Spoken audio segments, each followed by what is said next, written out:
Hi, my name is Mim Fawcett. I'm the executive director here at the Attleboro Arts Museum. I am standing in the middle of our Otmar Gallery, and we have just installed our annual members exhibition. This is a very special show for us. All of our members are given the opportunity to exhibit up to 3 works in our gallery. And there is no jurying process. There is no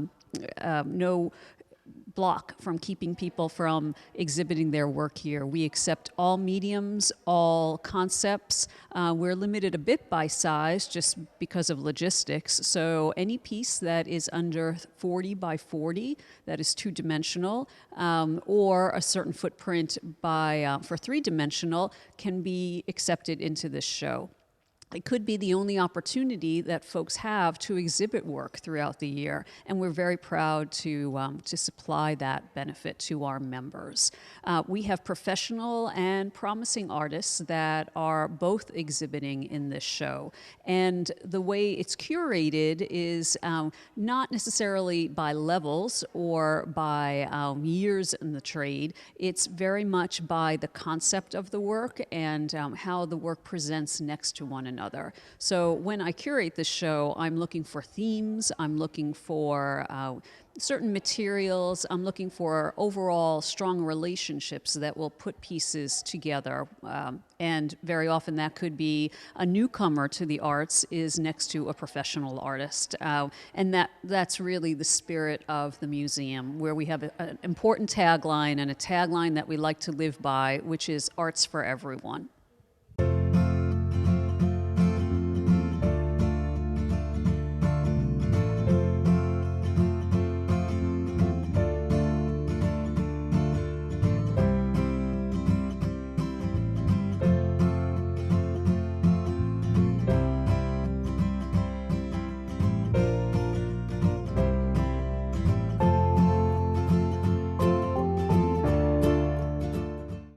The museum began in 1923. We are over 90 years old, which is very rare for a small museum. But what happened in the beginning of the museum's history is that patrons within the greater Attleboro area were very interested in the arts. We have a strong jewelry history here in Attleboro. There was a lot of sensitivity to art and culture within the community. And folks decided to gift items of all kinds: paintings, prints, historical. There was some textile work as well, some very interesting artifacts. Those were gifted to the museum in the early days, and that became the seed for our collection. And we're not accepting work to the collection any longer, but I can say that it's quite varied, with some very beautiful oil paintings of different types of scenes. There are pastoral scenes, there are some still life scenes, and then there are some very contemporary feeling pieces as well. Every year we present a permanent collection show. So each winter, in sync with the City of Attleboro's Winter Night Festival, which drives probably about 5,000 people to the downtown area, we open our doors and we exhibit segments of the permanent collection. And this is our way of giving back to the city. The city is what made the museum get underway, and or its patrons, community members. And what we decided to do was to give the opportunity today to let folks see what had started the collection. We're a privately funded museum. We are not part of the city, even though our name is Attleboro Arts Museum. We have a very nice relationship with the city and are involved in several programs that the city runs, but the museum is an independent nonprofit organization.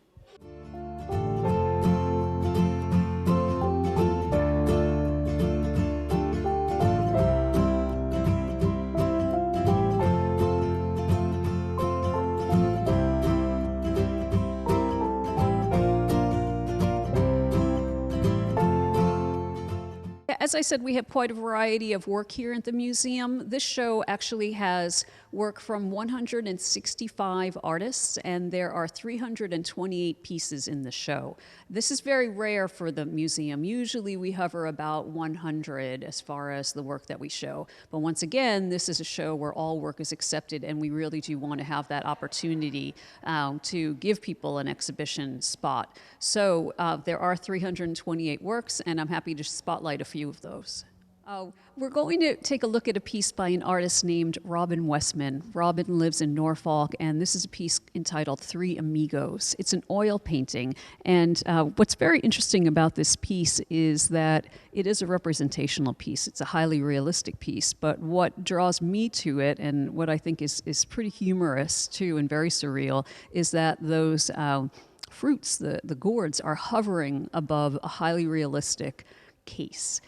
So you can really come up with a number of different scenarios here, but really what drives me the most with this image is that we're looking at something that is highly realistic, yet we know that this could never happen. So I applaud the artist for handling the piece in this way, and also for the technique. It's not easy to create work in this highly representational manner, but then also to have that mystery of the three pieces hovering above really keeps the viewer engaged.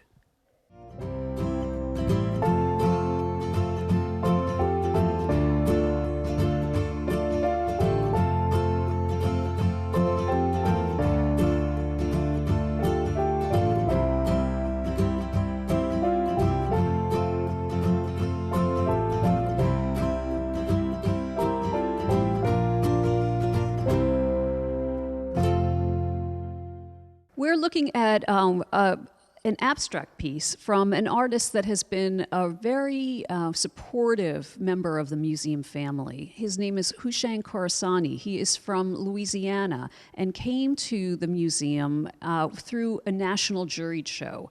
Each year, we put out a call throughout the country for artists to submit work that will be juried under a certain theme.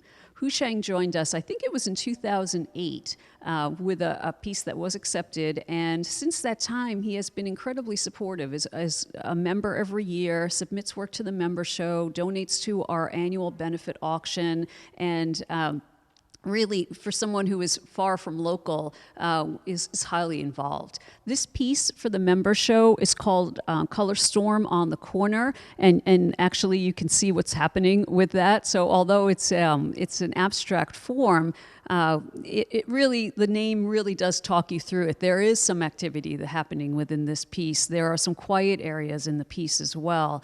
And that makes you think, all right, an artist from Louisiana, there's something that is connecting to the home and a possible Katrina statement as well. So within abstract works, I always encourage people to sort of look beyond the markings. The markings can be very compelling. It's really interesting to get involved in the painting as far as technique and brush work, but then to dig a little deeper and to see if there's a story that you can come up with for this piece. Sometimes the title is an indicator, sometimes it isn't. And even if the title sends you in one direction, you might have another way of taking it yourself.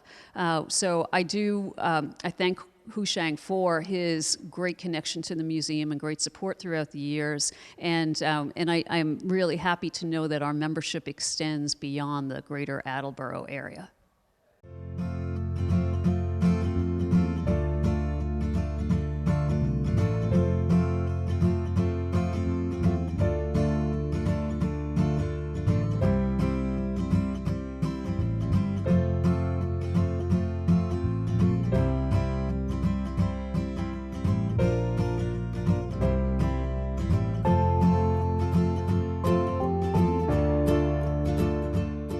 I'm standing next to some very lovely pieces that were created by an artist who happens to be a museum trustee and active volunteer.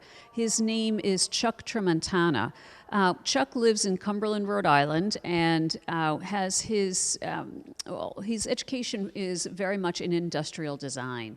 He worked for several firms before retiring, creating some very beautiful functional items in crystal and in china. And Chuck has been wanting to direct his artistic career in this path where he is exploring jewelry design.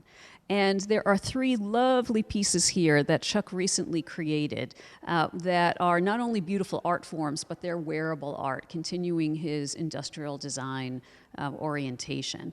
And if you look at the detail, you'll see that there's quite a bit of activity going on within the jewelry. And honestly, I've seen his work on a few folks who have been wearing them to different openings, and they really steal the show. So I'm very interested to see what our gallery goers think of these new pieces that he submitted, and I'm very excited to have this type of work included in our membership.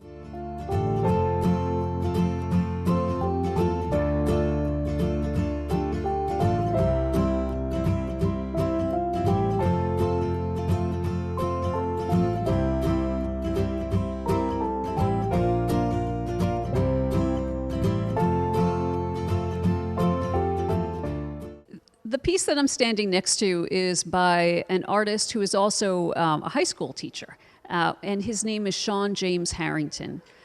Sean works in metal, and this piece has a lot of energy, has a lot of activity, is very edgy. And what I really love about Sean's work is that there's so much grit, there's so much coarseness to the work that you're drawn in just because of the texture. And you can see what I'm talking about within some of the lines and some of the strokes that are just in this form. The Sea of Deception is Endless is the name of the piece. And Sean's work is sometimes floor-mounted, sometimes very large. There's always an element of space and time that is included in the work, and there's a lot of traveling that you go through when you look at his pieces. You're not only looking at the form, but you're also, I would say, to a certain extent, amused by what's happening. But there is an edge there. There's a roughness there, too. So I think he's pointing out that we need to take our time environmentally and really look at where we are and what we are doing with the materials around us. It's an important message. I also have met some of Sean's students. They had some work in a show that we had, a special show last year.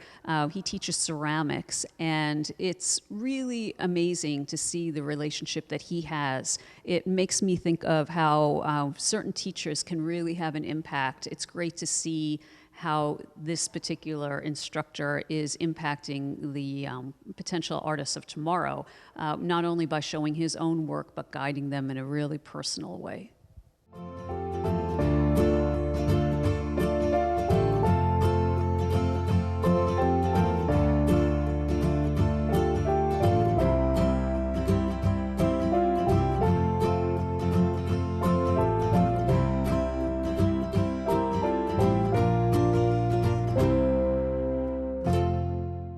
The piece that I'm standing in front of is called Man with a Broken Nose. I really don't see that there's a broken nose there. I'm sure there's a story behind it, and with every piece, I tell everyone who comes into the gallery that if there are 328 pieces in here, there are probably several years' worth of stories and decisions and concepts that connect to all of the work. The artist who created this piece is Rick Catman. He is from Holliston, Mass., and maintains a studio there as well. Rick has been involved with the museum for several years. He creates fairly large abstract works. And this piece I would consider is a bit of a departure for him, but something I've seen him work on most recently, where to me I feel like it's sort of a crossover piece. We're looking at definitely a clear image of a man, but it isn't a classic representation. There's definitely an abstract feel, not only to the background, but to the body of the man as well. I enjoy pieces like this because I like to see how an artist can sort of straddle the two areas and bring life to a piece that is highly recognizable, but also show their energy and their activity, their thoughts, perhaps giving us a little view into how this man broke his nose and why that's important to the artist. So these are pieces that tend to be very popular within the museum. Portraits are interesting because you can't help but wonder who the person is, why they're important to the artist, and also you end up layering a little bit of who you might know that looks like that piece. So portraits, I find, are very compelling, and they always do get a very nice reaction from gallery goers.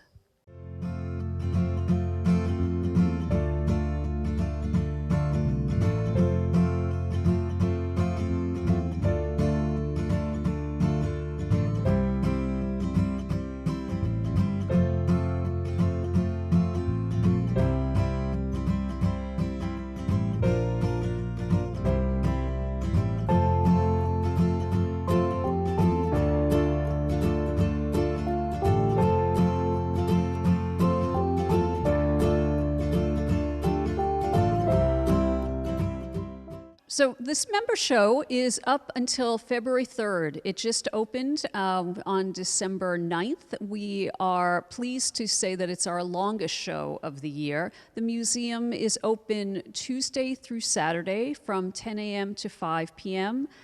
We are closed during the holiday season between Christmas and New Year's, but other than that, it will be open during our standard hours.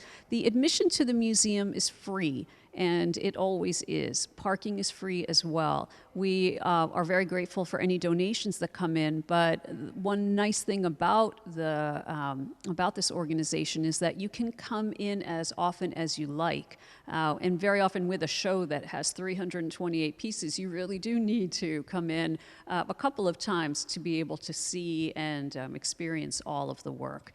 If you'd like to find out more about the museum, you can go on our website. That's www.attleboroartsmuseum.org. We're also on Facebook, and you can see quite a bit about what we're doing. We have classes, we have art and culture programs. We are tied deeply to language arts and enjoy pairing language arts with the visual arts, either through Art Lover book club programs or poetry slams that we do every year. So there's a lot of activity, and we like to think that there is something for everyone here.